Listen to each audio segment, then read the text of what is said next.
자, 지금부터는 전문가와 함께 우리 사회 곳곳의 사건, 사고 소식 하나씩 살펴보도록 하겠습니다. 어서 오십시오. 안녕하십니까. 자, 임재 변호사님, 자 주말에 이 강력 사건으로 굉장히 시끌시끌했습니다. 강원도 화천의 북한강에서 30대 초반으로 보이는 여성이 이 시신 일부가 참혹하게 회신된 상태로 좀 떠올랐거든요. 그래서 경찰이 시신 수송에 나섰는데 어제 그 유력 용의자가 경찰에 붙잡혔다고요. 그렇습니다. 말씀 주신 것처럼 지난 2일 오후 북한강변에서 훼손된 시신의 일부가 발견이 되었습니다. 그 이후에 수색 작업을 진행하면서 시신된 훼손의 다른 부분들까지 추가적으로 발견이 되고 있는 상황이었거든요. 당시까지는 이제 30대 여성의 시신으로 추정이 되고 있는 상황이었습니다.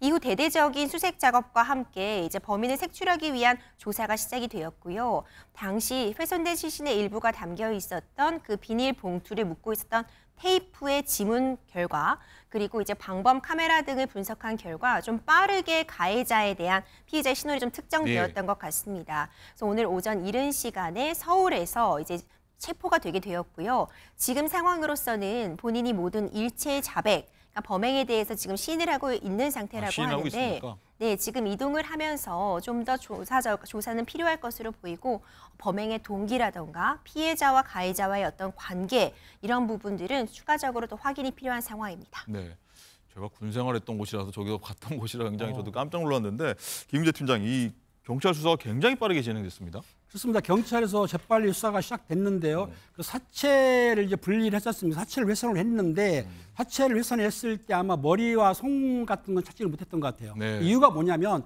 손가락에는 손이 지문이 있지 않습니까? 네. 그렇기 아마 이런 거를 지문을 못 찾게 할 정도라고 하면 계획적인 범죄 아니냐라고 보고 있고, 경찰에서는 그 잠수보통을 해서 강바닥에서 7개의 비닐봉지를 찾았는데 거기는 몸통이라든지 팔다리가 있었다고 합니다. 그렇기 때문에 완전하게 찾으려면 좀 더 수색을 해야 되는데 아마 4일부터 뭐 전면적으로 수색을 시작할 것 같고요. 또 그리고 국립과학수사원에 그 피해자의 신체를 보내게 되면 DNA가 나오지 않습니까? 네. 현재까지는 피해자의 신원이 특정되지가 않았어요. 하지만 국립과학수사연구원에서 그거를 이제 시체 받은 다음에 그 DNA 검사하게 되면 어느 정도 피해자의 신원이 나올 것으로 추정이 됩니다. 네.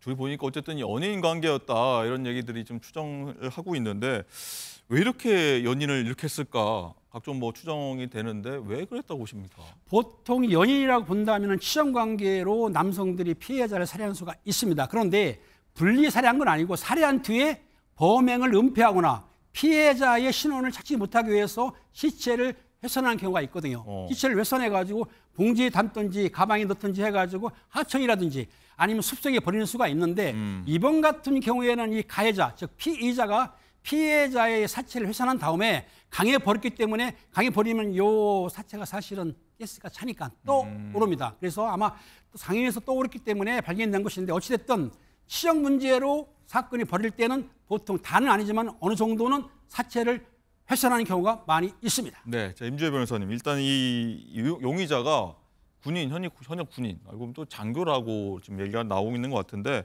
어쨌든 다 밝혀진다고 하면은 일반인보다도 뭐 더 엄한 엄벌이 좀 처해진다 이렇게 봐야 됩니까? 어떻습니까? 어떻게 봐야 됩니까? 일단 지켜볼 필요 있을 것 같습니다. 뭐 군형법이 적용될 수 있는 사안인지 이런 부분에 대한 조사도 함께 진행이 되겠지만 현재까지 전해지고 있는 바에 따르면은 이 유력 용의자가 현직 장교 출신이다 이런 얘기가 나오고 있거든요. 정확한 신원에 대한 파악은 좀 더 기다려볼 필요 있을 것 같고요. 엄벌을 피할 수는 없는 상황입니다. 일단 살인 혐의, 뭐 사체 유기 혐의, 사체 훼손 혐의 이런 것들이 이제 종합적으로 문제가 될 수 있고 사실상 신상 공개 대상 여부도 좀 논의가 필요한 상황입니다. 가장 중한 범죄라고 볼 수 있는 살인 범죄가 저질러졌고 범행의 수법이라던가 그 잔혹성, 국민들의 알 권리를 고려할 때 신상 공개의 가능성도 충분히 있는 사안이라고 평가가 됩니다. 네.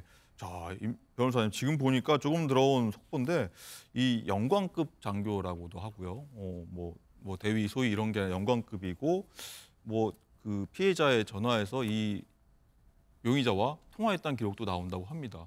사건 추이가 어떻게 좀 되리라고 좀 체크하십니까? 그렇죠. 지금까지 나온 그런 증거들을 좀 조합해 보자면은 이 유력 용의자가 이제 살인의 진범임이 맞는 게 밝혀진다면은 파급력도 상당할 것으로 보입니다.